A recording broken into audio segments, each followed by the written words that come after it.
These are sexy. Definitely better than advertised.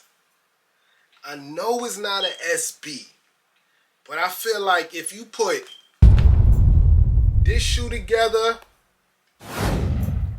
definitely this shoe together, and this shoe together, you would definitely get this Dunk Low Safari right here, man. The shoe is nice, guys. Let's get up close with it.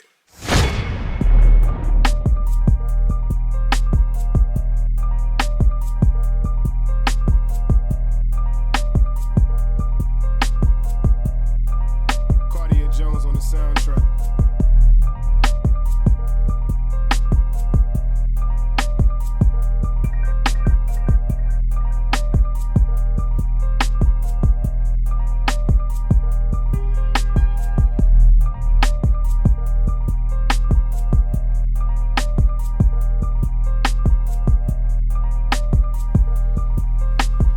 What's up, family? Welcome to another episode of Sneaker Notes. I'm your boy C Notes. Thanks for checking me out.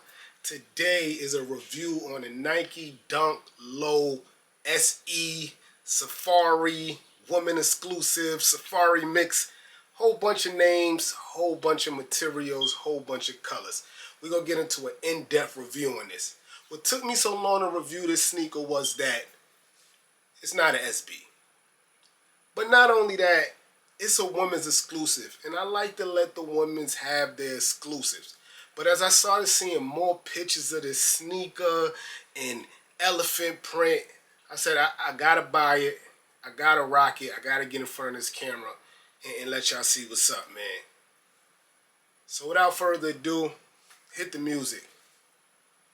Unboxing time. Yes, sir. So usually when you get a Nike Dunk in this box here, this is like the original box. Basic is a harsh word, but it is what it is. When you get it in this box instead of this box here or this box here, the new Quick Strike box. What are these? What I've noticed is it's either a women exclusive sneaker or it's just a basic Nike Dunk. And that's not bad. Some of the most basic Nike Dunks are like forever cemented, a la the Pandas that keep restocking every 2 weeks. So yeah, it comes in that nice classic red and white Nike Dunk box. Flip open the lid, regular tissue paper. And let's start with the right shoe. So here's a 360 view of the right side shoe. Before I say anything, this is a pretty sneaker, man. So you got cheetah print at the front, right? Nubuck material. Not soft nubuck, but nubuck material in the cheetah. Then it comes to the elephant. A la Jordan 3. You have this beautiful nubuck suede, almost like a Chanel patch swoosh, and a nice blue colorway, guys. And that's color blocked by white in the back. And then you go back to your Safari cheetah print. But up here, you have like a purple pony, dark blue to purple pony colorway here. So that's why in the beginning of the video, I showed y'all the Metacom bare brick joints because that's the material you have all through that shoe there. You come around here and the right side sneaker has the Nike Dunk front logo in the back with a nice bronze orange colorway there, black writing Nike. The inside is identical to the outside. It comes with black shoelaces. Looks to be the same as the white that comes, the same flat shoelaces.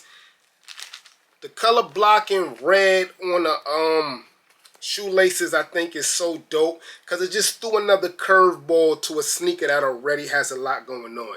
You have the light blue Chanel patch, the dark blue pony here, the cheetah print, the elephant, and then, hey, let's just give them red at the top just to give them red. So dope, man. But I think the white really, really connects with the sneaker and really brings everything together. The bottom is all black. If you've seen one SB Dunk or regular Dunk or Jordan 1 or Air Force 1, they all look like this. So nothing's different on the bottom. The tongue is all white with the classic Nike logo at the top of the tongue with the red swoosh. And that looks just like the inside. It's just that the inside is black, but the same Nike logo with the same swoosh. The left shoe here has the Nike logo in red, as the right shoe had it in orange. The swooshes change on the left shoe as you got that Rookie of the Year. Travis Scott used this color a lot also. Like a mustard brown khaki colorway in the swoosh.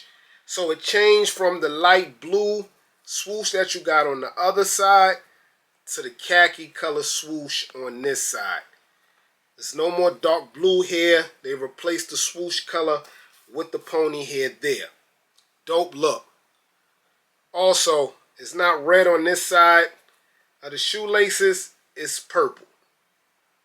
I think I kind of like the purple better. Let me know in the comment section below what side you think is better. Is it the purple with the turbo green pony hair, or is it the red with the like purple blue pony hair? This swoosh is dope, man. Real talk. But you know I love the Rookie of the Year, so I don't know, man. I'm kind of stuck, man. Let me know in the comment section below what side you think is better. I'm only holding this one because this is the one with the laces. That don't mean I think this side is the best. I'm curious to know which side y'all think is the best. So like I said, this is a woman exclusive, the Safari Mix. Believe it or not, resale is a little over retail. This is a 12W. I paid the retail, of course, but I looked on StockX and resale for a 12 in a women's that equates to a 10.5, which I am. $160, guys. Not bad, man. I think retail was what, 100 or 105? Yeah, so to pay 160 for your men's size is dope. But one thing I do want to say, and maybe y'all have the answer for me, on StockX, I'm seeing 12.5s in women's, 13s in women's, 14s in women's. When I copped these sneakers, and I tried on Sneakers, Jimmy Jazz, and there was one more site, nothing went above 12W. So I'm confused how StockX has sizes that's above 12W. I'm confused, man. Maybe I missed the site. But I know In Clothing, Feature, all the stores I was trying to put raffles in for this sneaker, they weren't going past 12W, man. In my opinion, dope sneaker. I think if it was an SB, the hype would be there. But being that it's a woman exclusive and it's a regular Dunk, I think that's why the hype wasn't there. I had the veneers and a couple of other Dunks, and I felt like those sneakers were dope. But being that they were in the SB, they weren't getting the hype they were supposed to get, man. I'm your boy Sneaker Notes. Thanks for watching. More videos coming this week, man. Hit subscribe, notification bell, everything them shoe tubers say, man. It helps the channel. Everybody get rich.